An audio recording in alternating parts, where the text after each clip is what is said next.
नमस्कार। आज हम एक बहुत ही जानी मानी किताब पर बात कर रहे हैं। हाँ, एक हाथ टॉले की द पावर ऑफ नाउ। इसके काफी चर्चे हैं। बिल्कुल। और हमारे पास इस किताब से ही लिए गए कुछ खास उद्धरण हैं, तो सोचा इन्हीं के सहारे इसके जो मुख्य विचार हैं उन्हें टटोलें। हाँ, ये अच्छा रहेगा। अक्सर ऐसा महसूस होता है ना कि हमारी जिंदगी या तो बीते कल की यादों में उलझी रहती है। या फिर आने वाले कल की फिक्र सताती रहती है। हाँ, तो सवाल यही उठता है कि क्या ये वाकई मुमकिन है कि हम बस अभी इसी पल में पूरी तरह से जिएं? और टॉले तो यही कहते हैं कि असली शांति और खुशी का राज इसी में है। सही। उनका जो सबसे मुख्य, सबसे बुनियादी विचार है वो यही है कि असलियत जो सच है वो सिर्फ अब, मतलब ये वर्तमान क्षण ही है। अतीत या भविष्य नहीं। हाँ, वो कहते हैं कि ज्यादातर जो दुख है, डर है, बेचैनी है, वो इसलिए है क्योंकि हम इस पल से, अब से हटकर जी रहे हैं। या तो पीछे देख रहे हैं या आगे। बिल्कुल। तो चलिए इसी को थोड़ा और समझते हैं। पहला कदम है, वो कहते हैं, मन और चेतना का फर्क समझना। अच्छा। हमारा दिमाग तो हर वक्त सोचता रहता है ना, और अक्सर यही सोच, यही हमें परेशान करती है। बिल्कुल सही कहा। और यहीं पर टॉले की एक बहुत गहरी बात आती है। वो कहते हैं आप अपने विचार नहीं है। हम्म। मतलब हम जो सोचते रहते हैं वो हम नहीं हैं। हम उन विचारों के पीछे मौजूद एक एक शांत चेतना है। हम्म। एक देखने वाला, एक साक्षी। साक्षी जैसे? हाँ, जैसे आप अपने ख्यालों को बस आते जाते देख सकते हैं, उनमें बिना उलझे, उनमें बहे बिना। ये अनुभव ही अपने आप में एक तरह की आजादी देता है। समझ गया। और इसी से जुड़ा है उनका ये कहना कि अतीत तो बस यादें हैं। और भविष्य, वो तो सिर्फ कल्पना है। हाँ, जिंदगी जो घट रही है वो हमेशा हमेशा अब में ही घट रही है। उनका एक कोट भी है अंग्रेजी में कि nothing ever happened in the past, it happened in the now. अरे वाह। सुनने में ये थोड़ा थोड़ा अजीब लग सकता है कि जो हुआ वो भी अब में हुआ। हाँ, पर इसका मतलब ये है कि जब वो घटना घटी थी, वो उस वक्त का अब था, उस वक्त का वर्तमान था। हम उसे आज के अब में याद करते हैं। अच्छा, इस तरह से? हाँ, और इसी समझ से जुड़ा है उनका एक और अहम कॉन्सेप्ट, पेन बॉडी। मतलब भावनात्मक दर्द का शरीर। पेन बॉडी, ये क्या है? ये हमारे अंदर जमा हुआ पुराना भावनात्मक दर्द है। जैसे गुस्सा, दुख, डर, जो हमने पूरी तरह महसूस करके जाने नहीं दिया, वो इकट्ठा हो जाता है। और फिर वो बार बार रह रहकर उभरता है, एक्टिवेट हो जाता है, और हमारे आज के अनुभव को, हमारी प्रतिक्रियाओं को रंग देता है या कहें कि बिगाड़ देता है। अच्छा, ये पेन बॉडी, लेकिन इसको पहचानेंगे कैसे? मतलब रोज की जिंदगी में कैसे पता चले कि ये कोई पुरानी चोट उभर रही है या वाकई अभी की सिचुएशन पर गुस्सा आ रहा है? हाँ, ये बहुत अच्छा सवाल है। टॉले इशारा करते हैं कि जब हमारी प्रतिक्रिया किसी स्थिति के मुकाबले बहुत ज्यादा तीव्र हो, जरूरत से ज्यादा, या जब कोई दुख या गुस्सा या डर का पैटर्न बार बार लौट कर आए, तो बहुत मुमकिन है कि वो पेन बॉडी काम कर रही है। अच्छा। और इसे पहचानना, मतलब उस तीव्र भावना के उठते ही उसे देखना, ये जानना कि अरे ये तो वो पुराना दर्द है, बस इतनी सी जागरूकता ही उसकी पकड़ ढीली कर देती है।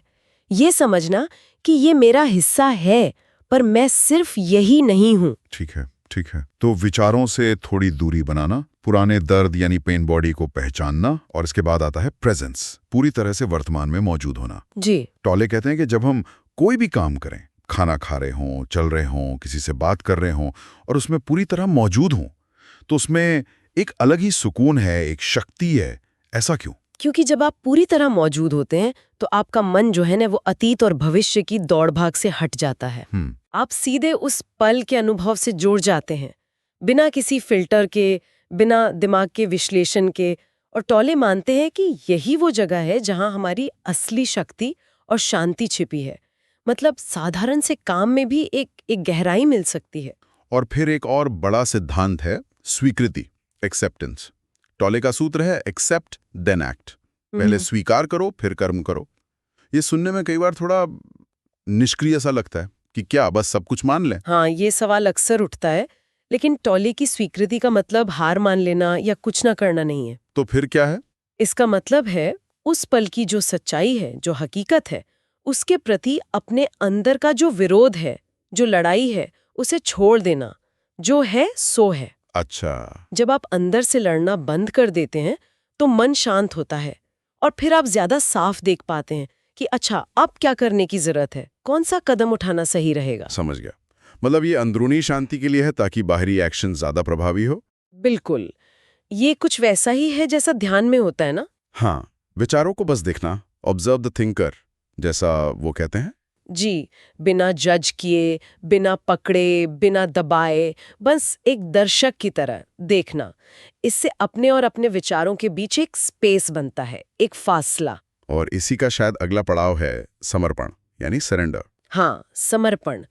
ये तब काम आता है जब हालात वाकई हमारे बस से बाहर हों, जिन्हें हम बदल नहीं सकते। जैसे कोई बड़ी बीमारी, कोई नुकसान जिसे पलटा नहीं जा सकता।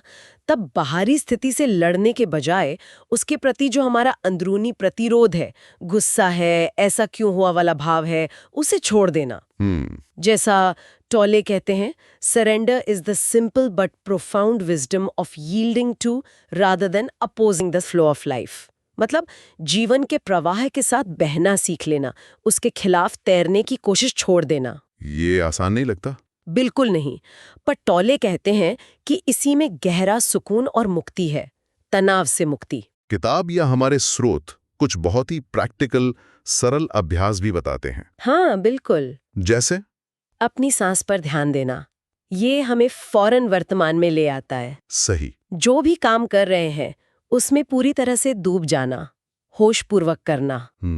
अपने विचारों को आते जाते देखने का अभ्यास करना, रोज थोड़ा समय इसके लिए निकालना। और कुछ देर बस चुपचाप बैठना, मौन में। हाँ, ये छोटे छोटे अभ्यास लगते हैं पर इनका असर बहुत गहरा हो सकता है। तो कुल मिलाकर अगर हम सार देखें तो द पावर ऑफ नाउ यही याद दिलाती है कि जिंदगी ना तो बीते कल में है, ना ही आने वाले कल में। जिंदगी बस इसी पल में है, अभी, यहीं। बिल्कुल। टॉले का एक और वाक्य है जो सब कुछ समेट देता है, Wherever you are, be there totally। जहां भी हो पूरी तरह वहीं रहो। और यही अभ्यास है जो अंदर से शांति लाता है, स्पष्टता लाता है। वाकई ये विचार सोचने पर मजबूर करते हैं।